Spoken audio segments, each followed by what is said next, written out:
இந்த gas trouble பிரச்சனையை வச்சுக்கிட்டு நிம்மதியாக தூங்கி எந்திரிக்க முடியல. ஒரு கல்யாண வீட்டுக்கு போனால் கூட நிம்மதியாக உட்காந்து சாப்பிட முடியலைங்க. ரொம்ப கஷ்டமா இருக்கா? அப்போ அதுக்கு ஃபர்ஸ்ட் கேஸ் ஃபார்ம் ஆகிறத கம்மி பண்ணணும். இப்போ சாப்பிட்றப்ப நல்லா மென்று மெதுவாக சாப்பிடணும். ஏன்னா இப்போ நல்லா மென்று சாப்பிட்டீங்கன்னு வச்சுக்கோங்களேன், பாதி சாப்பாடு வாயிலே கரைஞ்சி இறப்பைக்குள்ளே போயிட்டு ஈஸியாக செரிமானம் ஆயிரும். அதே போல் தண்ணி குடிக்கிறப்ப நல்லா சிப் பண்ணி குடிச்சின்னு வச்சுக்கோங்களேன், அதிகப்படியான கேஸ் உள்ளே போகாது.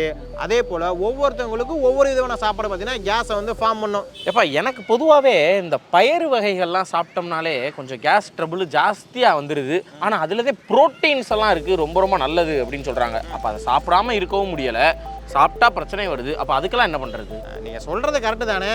இப்போ இந்த பயிறு பருப்பு இதெல்லாம் பார்த்தீங்கன்னா ப்ரோட்டீன் சத்து அதிகமாக இருக்கும். ஆனால் சாப்பிட்டோம்னா வாயு பிரச்சனைன்னு சொல்லிட்டு நிறைய பேர் சாப்பிடாமல் இருப்பாங்க. ஆனால் அதை கண்டிப்பாக சாப்பிட்டாகணும்.